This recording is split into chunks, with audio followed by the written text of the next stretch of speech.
All right, I think we're live. And as you can probably tell from the title, I'm just going to talk a little bit about a recent event. Those of you who are subscribers to Act 17 Apologetics or mods, as I am, probably are already aware of this. Hey, JP. Because you saw the video on the Apostate Prophet's channel. That's a picture of him behind me. Or not a picture of him. That's I need more sleep. It's a caricature of Muhammad emblazoned on a T-shirt that his channel mass produced and is available for purchase if you want to support him. But he has a channel. He comes from a Muslim family, a Turkish Muslim family, and grew up in Turkey and Germany, and is living in the United States now and produces content critical of Islam. And he takes a very intellectual approach to debunking the Quran and the Ahadith. And yeah, that's a bit of an aside. Yeah, but he also made a video about that, the fact that he wasn't given a 100,000 sub plaque, which is customary for certain YouTube channels after they grow beyond a specified limit. And my channel will probably never hit that benchmark, for better or worse. But once you hit 100,000 subs, you get a special plaque, and then it continues as you grow all the way up to, I think, 1 million subs. If you have 1 million subs or more, you get some sort of silver plaque that's bigger or more prestigious. I miss Bluebird. That's true. But yeah, he wasn't given that, despite the fact that his channel met the specified metrics. And he made a video somewhat tongue-in-cheek criticizing that, but more so taking aim at the underlying ideology. They basically admitted to him that they wouldn't give him the plaque because his channel criticizes Islam, which is kind of a scary thought. Yeah, he was demonetized. It's kind of disturbing when you think about the fact that you have an ostensibly American country situated in the West, where you you're sort of inclined to believe that you have the freedom to criticize anything as long as you don't advocate violence or do certain things which aren't constitutionally protected speech. You kind of assume that you can criticize ideas, particularly ideas that are as stupid and as pernicious as Islam is. I've made this analogy before, but it's kind of like the Church of Scientology. If you could imagine the Church of Scientology, instead of having 50,000 members, had 1 billion members, and instead of filing lawsuits against people and stalking them and putting them on camera, they beheaded you if you criticized their church. That's basically what Islam is, although their theology is probably even dumber than the kind of ad hoc science fiction based theology created by L. Ron Hubbard, the founder of Scientology. But that's basically what Islam is, and the idea that you can't critique that something so pernicious and stupid, especially when you're situated in a country with a constitution and a Bill of Rights that protects freedom of expression, is somewhat disturbing. Yeah. Well, it's funny. David Wood actually pointed this out when a lot of Muslims bring up the fact that Muhammad was supposedly persecuted. He was forced to leave Mecca and make the Hijra to Medina. Hi, Irene. The fact that he was not treated well by the pagans, by the other Arabs who rejected Islam. But when you actually consider how long they tolerated him, it's kind of amazing. They let him proselytize and advocate this new religion for over a decade. And David Wood brought this up, how weird it is that Muslims try to portray themselves as victims because of this, or try to cast Muhammad in a sympathetic light. When if you went to Saudi Arabia today and mocked Islam, you would be lucky to do that for 10 minutes, and the least consequence would probably be you being detained by the Mutaween, but you also might just get murdered or attacked. At the very least, you would suffer some negative consequence beyond Muslims criticizing you or mocking you, which is basically what the Quraysh did to Muhammad. The, they have a funny story where the Quraysh who rejected Muhammad went up to him and poured garbage on his head, and this is ostensibly the worst thing that they ever did to Muhammad, which in comparison would probably have been one of the nicest things that Muhammad ever did to his critics or people who rejected him. He had a poetess who mocked him, murdered, and had her throat slit while she was weaning a baby or nursing a baby. And he had an older Jewish man who posed no real threat to him murdered because he mocked him. And there were tons of these stories in the Hadith. Someone he had someone detained, and he had his followers set a fire on top of his chest in order to extract money, which leads me to the to a more kind of broad reaching problem with the accommodation of Islam, and it's essentially an ideology or a theology of looting. Islam came about in order to loot people. So this also has an analogy in Scientology, in the sense that that was designed to extract wealth from people, but it was basically conning people out of their money, which Islam does too. But Islam also does it in a much more aggressive, violent, and coercive way. The people who send money to um, send money up the chain, up the hierarchy of the Church of Scientology, are doing so because a lot of times they've kind of been brainwashed and psychologically manipulated.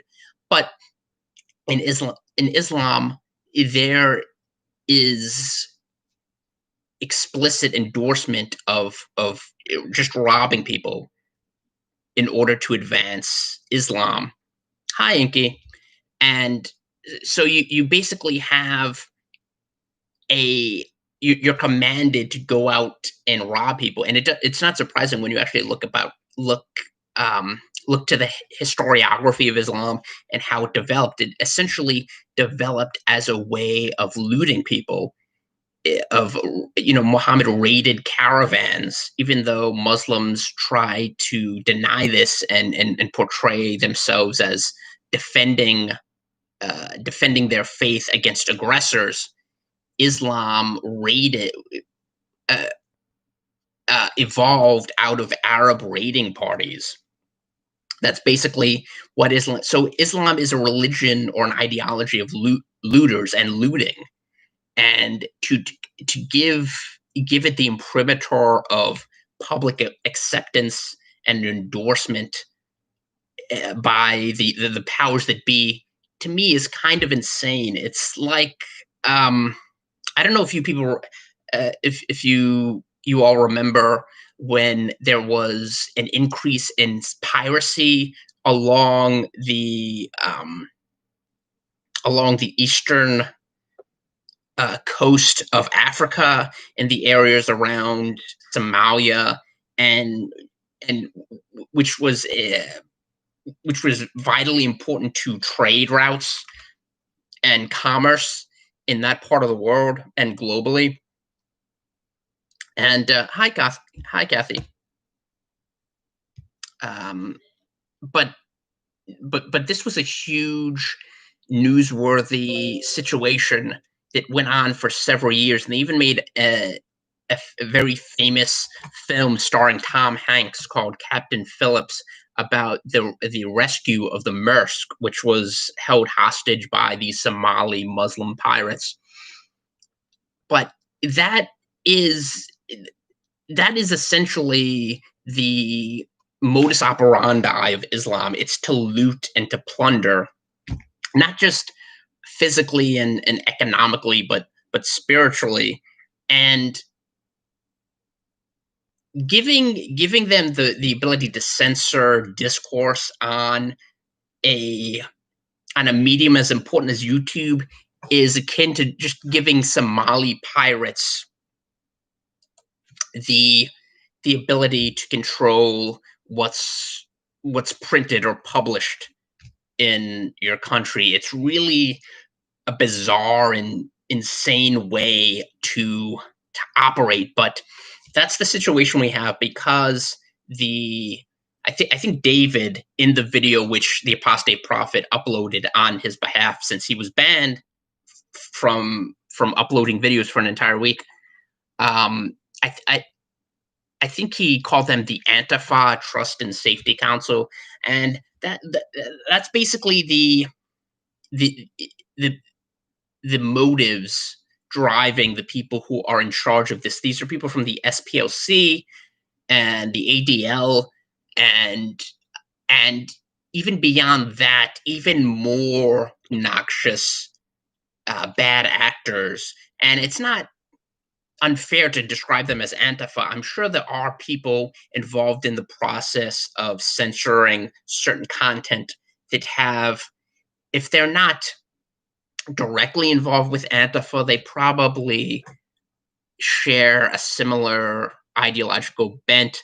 And in their worldview, criticizing Islam is haram, although they wouldn't use that word since they're not actual Muslims, ironically.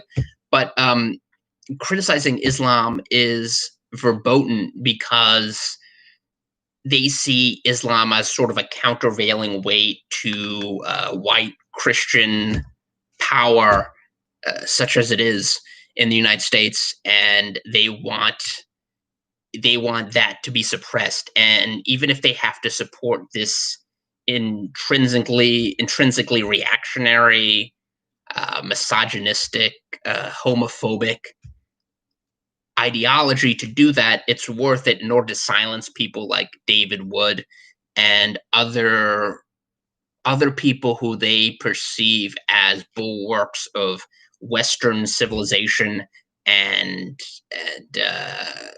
and Christian values. It's kind of like, I don't know how many of you are familiar with this, but there's an old Shaker hymn called Babylon is Fallen. You don't hear it that much because there aren't any Shaker congregations. I think there are only two Shakers that are still alive, in fact. But you do hear it occasionally in sacred harp or shape note singing conventions and congregations. You hear it sung, and there's a lot of great videos of it being sung on YouTube. And I think Swan Arcade, a famous English folk group, also sung it. But you have various videos of it being sung, and there's this one portion of the song where it describes the enemies of Jesus after he returned. So this is after the tribulation, and the second advent. Second advent happens, and you have all of these enemies of Jesus uniting.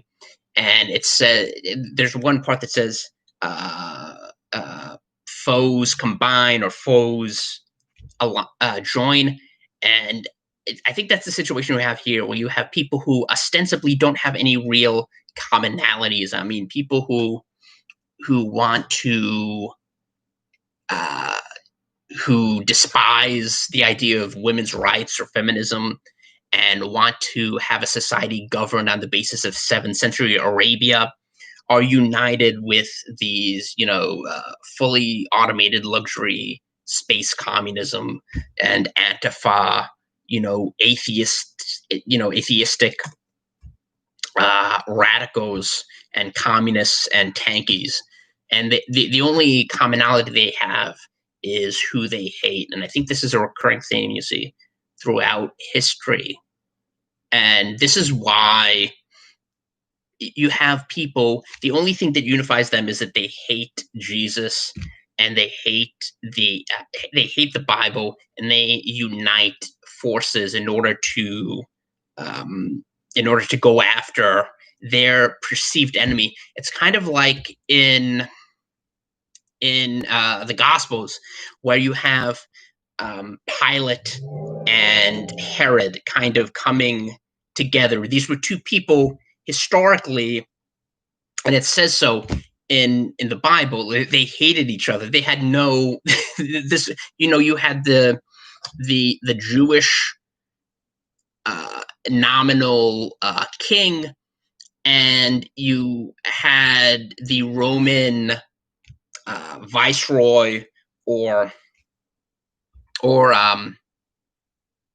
emissary of the Roman Empire. They didn't have that much in common. They were political rivals, but once they found a common cause, in this case,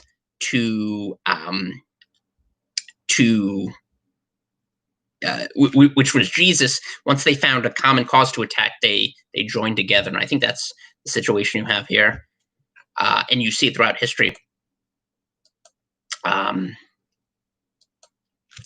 don't see it as being conquered. I think Islam, in a lot of ways, it's really a lot more desiccated and feeble than it projects. Like, you have these.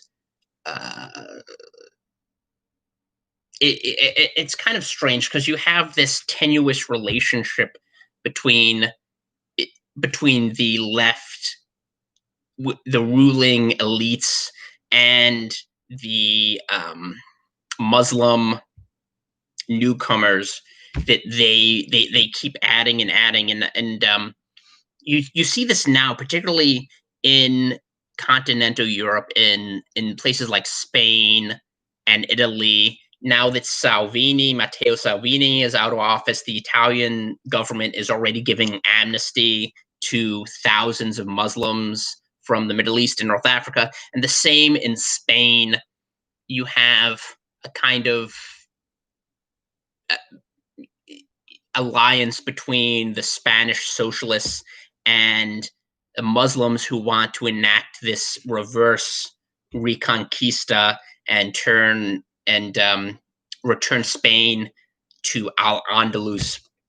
So you have these alliances, and I think it depends. I think both are weaker than they would like to project, even though they seem to be in control of everything, and they can do these things like suppress criticism online of Islam. I think that's in some ways a manifestation of weakness when you actually look at it. If you take a look at the Islamic world in places like Indonesia, you see the ruling elite there and the politicians are catering more and more to jihadists and the Salafists, and who just want to wipe out Christians. But I think that's born out of a real deep-seated fear that you have a lot of people there just leaving Islam altogether. You have revival happening, and you have people just abandoning Islam, and this is kind of like a reaction. You always see that when you see an ideology or philosophy losing its grip, you see the people who are adherents to that lashing out and becoming even more aggressive and tenaciously holding to their beliefs and trying to impose their beliefs. And I think that's what you're seeing now. as for David Wood, he actually does have an alternate channel, and I'm going to post a link to that after I publish this and end the stream. I'm going to post a link to that so those of you who are fans of his can subscribe to his. It's not a new channel, but a channel he held in reserve for circumstances like this. But I'm gonna post a link to that after the stream is over. Anyway, thanks everyone for watching. I might be posting a bit more about this in the future, depending on how it shakes out. But definitely visit this new channel, this new old channel, and visit the Apostate Prophets channel. He always has good content, and thank him for serving as a conduit for one of the band